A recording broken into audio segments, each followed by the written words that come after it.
Hey y'all, Joe with JRP, Jaws Reality Self Protection. Also, the founder of the Serial Method. I'm the head coach and advisor for that method, and I'm also a Medusa Edge Weapon instructor. And that's what we're going to be talking about right now is the fact that sometimes your latch can be your shock and your shock can be your latch. How I carry a knife, I carry down in the pocket. Y'all have heard me talk about that. Right here. So if somebody's like up here, like point blank, and they're asking for my possessions or something, I could shoot this hand to my pocket here, not in a threatening manner, because I don't want this guy, if he has a gun or a knife, just go ahead and stab you, think that you're going to do something. But you can, hey man, hold on, let me get my wallet. Let me get my wallet. It's like you could have it. Little does he know that I'm carrying my knife right here and I'm grabbing the knife handle. So my latch right here was my shock, and my shock was my latch.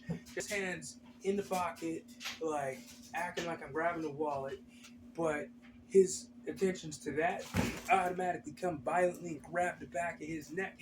And I don't just tie clinch, like I do a Jockindo move right here. I squeeze. When I grab, I squeeze. I'm doing this is a witch's claw. I witch claw the back of his neck as well.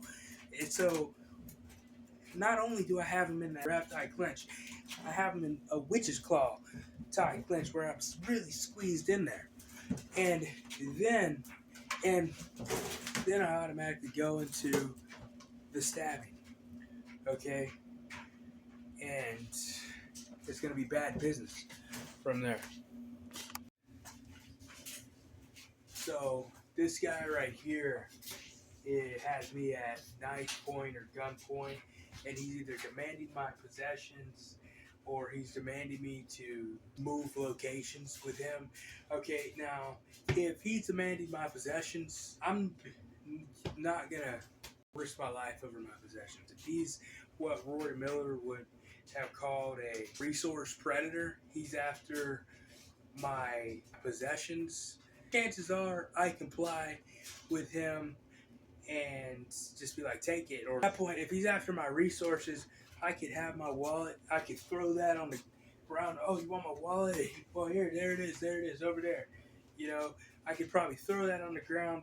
That may be enough to distract him for me to turn tail, E&E, engage, neutralize, and exit situation. I engaged, I neutralized the situation without even utilizing any type of violence, any type of contact, by throwing the wallet on the ground. That is considered a neutralization. Taking his focus off of me for those brief amount of seconds where I could turn, hightail it, and run. This wallet, this isn't worth my life, and it's not worth the fact that if I go hands on with this guy, I could lose my life, and then I'm not going to be there to watch my kids grow up and everything. I'm not going to be there to help my wife like raise our kids and stuff like that. And they need me in their life. So yeah, possessions are not worth your life.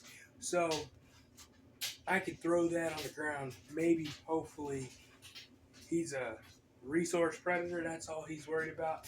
His attention is going to go to that wallet on the ground real quick, and he's probably not going to, as Christopher Sutton would have said, like, he's probably not going to become Naruto and, shuriken the knife into your spine as you're trying to run away. He's probably going to pick your wallet off the ground and like go see if he could use your credit cards or if you had any cash in there. So the time that you got to fight, 100%, you have to fight. Okay, there's no, like I say, if ands or buts. If they're trying to move you from one location to the other, that's a bad sign, and this is bad for women. Okay, because a lot of times, well, majority of times, if a guy kidnaps a woman against her will and forces her from one location to another, they're not just a resource predator. They're what Rory Miller would call a process predator. These people are looking to assault women, and they're not just about resources. They're about getting themselves off. They want to enact their preferred fantasies with a woman against their will. A woman will be better to die right there on the scene, right there in the first location, than to be transferred to the next location because it's gonna be bad. So at that point, either you're gonna fight for your life until you're victorious, or until the fight is taken from you. So at that point, that's when Medusa would come into play here, because every woman should have a knife. My daughter is gonna be trained to have a knife. Dangers of the world are not going to be sugarcoated for her, and I feel like that's what happens to a lot of women today. You know, they walk out into the world with complete naivety because the dangers of the world has been sugarcoated for them, and that's why you see so many horror stories. That's when Medusa comes into play, though. Someone trying to transport you to another location, okay? And I have my knife and I carry it down in the pocket, so I can have my shock be my latch. They become one. Okay, like somebody's this close, they got a gun or a knife or whatever, and they want, here, you want my wallet, man? I already got him. That was shock, and my shock was my latch, and my latch is my shock at this point. And I already have my hand on the knife, and I'm disengaging the sheath. You see that right there? It's already out. Okay, and I'm already going into town with this dude right here. I'm already stabbing. So always remember that the world's a big place. All the danger is very real. And it's better to be paranoid and alive than complacent and dead.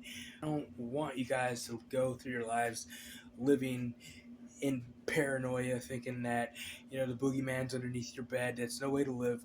I don't consider myself to be paranoid. I consider myself to be paranoid, and there's a difference between paranoid and paranoid. I go through life prepared for stuff that may come that never comes. There's an umbrella in my car. It was raining just a little while ago. You know, you carry an umbrella in your car because you're prepared for the rain. And if it doesn't rain, well, hey, well, guess what? It didn't rain, but I had an umbrella just in case. You know, that's why I carry knives. That's why I carry weapons and stuff. And that's why I train in empty hand tactics and whatnot. Okay, not because I'm expecting rain, but just in case it happens, I'm prepared for it. And if it doesn't happen, well, it's a good day. You know what I mean? Always remember that the majority of y'all aren't gonna ever have to deal with anything that is gonna be worth your life or your freedoms. But if you find yourself in a situation where you have to defend your family, your friends, or whatever from somebody who's trying to, you know, kill them or something, you got to do what you got to do. Always remember that whenever you can, it's always better just to walk away. Hey, you guys, y'all take it easy.